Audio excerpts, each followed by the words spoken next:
নমঃ শিবায়। জ্যোতিষ শাস্ত্রের এই বিশেষ অনুষ্ঠানে আপনাদের সকলকে স্বাগত। দর্শক বন্ধু, আজ আমি আপনাদের সঙ্গে আলোচনা করব 2026 সাল, এই যে নতুন বছর, আপনারা যারা কন্যা রাশির মানুষজন আছেন আপনাদের কেমন থাকবে এই নিয়ে আমার আলোচনা। এই ভিডিওতে আমি কন্যা রাশির মানুষদের স্বাস্থ্যক্ষেত্র, বিদ্যাক্ষেত্র, চাকরির ক্ষেত্র, আপনার ব্যবসার ক্ষেত্র, অর্থভাগ্য, প্রেম জীবন, দাম্পত্য জীবন সমস্ত কিছু নিয়ে আলোচনা করব এবং আলোচনার শেষে কোন প্রতিকার আপনাদের করা উচিত হবে তাই নিয়েও সবিস্তারে আপনাদের সামনে তথ্য রাখব। তো দর্শক বন্ধু, শেষ পর্যন্ত সঙ্গে থাকবেন। নিশ্চিতভাবে এই যে ভিডিও আপনারা যারা কন্যা রাশির মানুষজন আছেন আপনাদের কাজে লাগবে।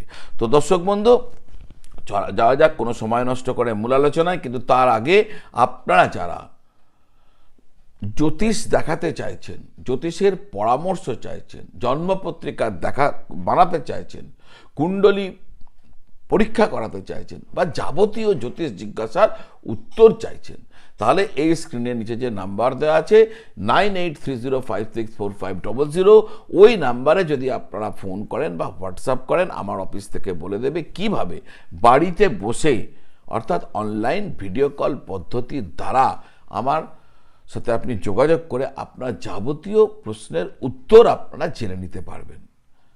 এছাড়াও যদি মনে হয় কোথাও এসে দেখা করে কথা বলবো, সেটাও জানার জন্য, কবে কোথায় চেম্বার হচ্ছে তা জানার জন্য ওই নাম্বারে ফোন করবেন বা হোয়াটসঅ্যাপ করবেন।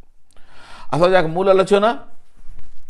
মূল আলোচনা হচ্ছে কন্যা রাশির মানুষদের কেমন যাবে 2026 সাল, সেই পর্যায়ে স্বাস্থ্যক্ষেত্র। যাদের জন্মপত্রিকাতে রাহু উচ্চ ঘরে বা মিত্র ঘরে আছেন, তাদের স্বাস্থ্যভাবে যদি এতদিন কোনো দীর্ঘকালীন রোগ চলছিল, তাহলে সেই রোগের সমাধান হতে চলেছে। মনে রাখবেন, আপনার জন্মপত্রিকাতে, জন্মকুণ্ডলিতে রাহু যদি উচ্চ ঘরে বা মিত্র ঘরে বসে আছেন, তাহলে এই ফ্যাক্টসটা হতে চলেছে। অর্থাৎ দীর্ঘ রোগ ভোগ থেকে এবার 2026 সালে আপনি মুক্তি পেতে চলেছেন। কেতুর দ্বাদশ ঘরে অবস্থান কারণে ঘুমের অভাব অর্থাৎ নিদ্রাহীনতা, মানসিক অবসাদ দেখা দিতে পারে। শনিদেব তার সপ্তম দৃষ্টি আপনার লগ্নে দিচ্ছেন, ফলে হাঁটুর ব্যথা, জয়েন্টের ব্যথা, কোমরের ব্যথা, নার্ভের সমস্যা, পেটের সমস্যা ইত্যাদি হতে পারে। সাবধান থাকা উচিত হবে। এছাড়াও গ্যাস, আলসার, স্ট্রেস, অনিদ্রা সমস্যা বহুজনের ক্ষেত্রে ভোগ হবার সম্ভাবনা 2026 সালে দেখা যায়, বিশেষ করে তাদের ক্ষেত্রে যাদের জন্মপত্রিকাতে শনিদেবের যে অবস্থান তা দুর্বল। পড়াশোনা অর্থাৎ শিক্ষা, জন্মপত্রিকাতে রাহু যদি উচ্চ অবস্থায় থাকে বা মিত্র ঘরে থাকে, শুভ গ্রহের সংযোগে থাকে, তাহলে যে কোনো প্রতিযোগিতামূলক পরীক্ষার ক্ষেত্রে যদি আপনার প্রস্তুতি ঠিক হয়ে থাকে, নিশ্চিত আপনি সাফল্য পাবেন। তা যারা চাকুরির জন্য বিভিন্ন কম্পিটিটিভ এক্সামিনেশনে বসতে চলেছেন, একটু প্রস্তুতি নিয়ে বসুন, আপনারা নিশ্চিতভাবে সাফল্য পেয়ে যাবেন। যদি আপনার জন্মপত্রিকাতে রাহুর পজিশনস উচ্চ ঘরে বা মিত্র ঘরে, বন্ধু ঘরে থাকে, রাহু যেন পাপ দ্বারা পীড়িত না হয়। অর্থাৎ রাহু এমন যেন না হয়, রাহুকে মঙ্গল ঘিরে রেখেছে, শনি ঘিরে রেখেছে, এমন যেন না হয়।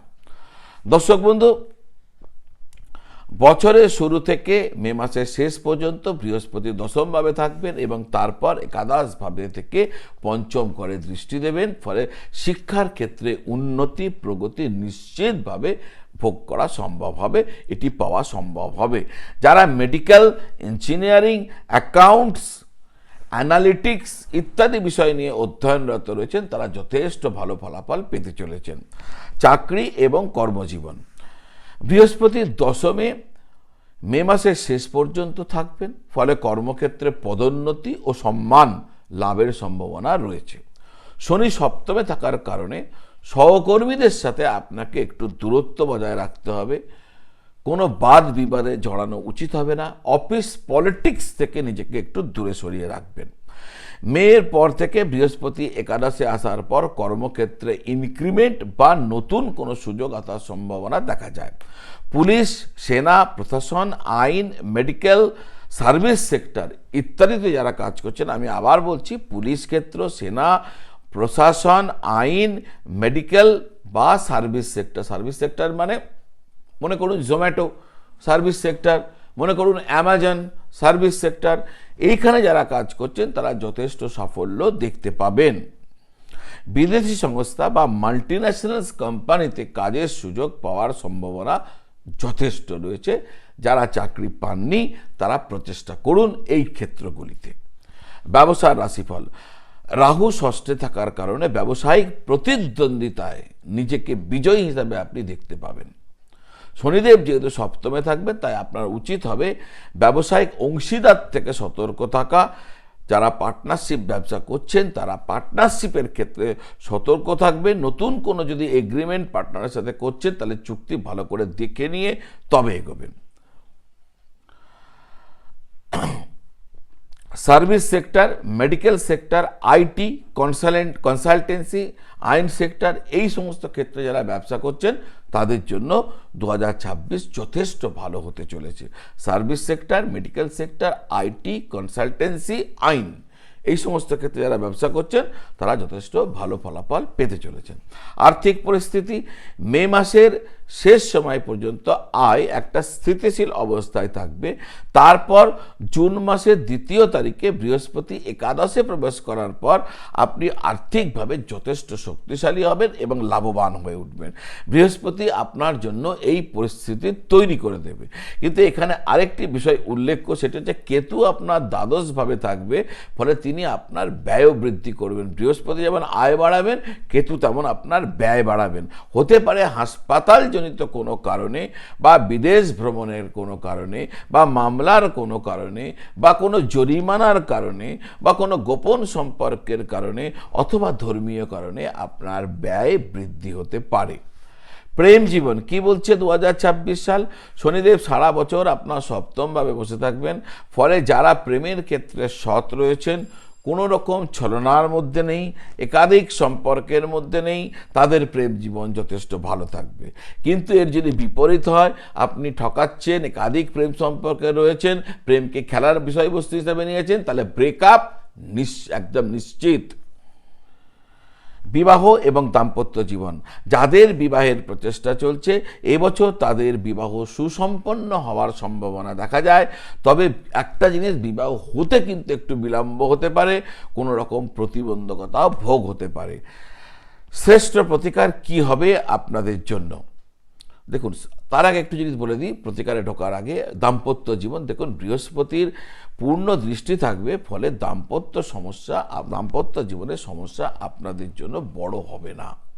প্রতিকার কি হবে, নিয়মিত ভগবান গণেশের পূজা করা আপনার জন্য উচিত হবে। প্রত্যেক দিন সম্ভব হলে 9টি দুর্গা একটা একটা করে ভগবান গণেশের চরণে নিবেদন করবেন। আর নিবেদন সময় আপনার মন্ত্র হবে ওম গণ গণপতয়ে নমঃ। একটা করে দুর্বা নেবেন আর পায়ে দেবেন ওম গণ গণপতয়ে নমঃ, এই মন্ত্র বলবেন। নিয়মিত মা দুর্গার মন্ত্র অথবা দুর্গা সপ্তশতী পাঠ আপনার জন্য সর্বশ্রেষ্ঠ কার্যক্রম হবে, সর্বশ্রেষ্ঠ প্রতিকার হবে। মাসে অন্তত একটি শনিবার অশ্বত্থ গাছের নিচে সন্ধ্যাকালে সর্ষের তেলের প্রদীপ জ্বালিয়ে দেবেন, এটা আপনার জন্য অত্যন্ত লাভদায়ক হবে। তো দর্শক বন্ধু, এই ছিল 2026 সালের জন্য চন্দ্র রাশির অনুযায়ী কন্যা রাশির পূর্ণাঙ্গ রাশিফল কি হতে চলেছে তার একটি ধারণা আমি সেই ধারণাই দেবার চেষ্টা করলাম আপনাদের সামনে।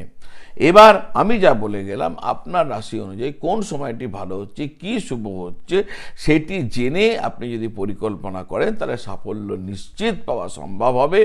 দর্শক বন্ধু, এই ভিডিও যদি ভালো লাগে আপনার আত্মীয় বন্ধুবান্ধব পরিজনদের সাথে শেয়ার করবেন, এই তথ্য তাদের কাজে লাগতে পারে।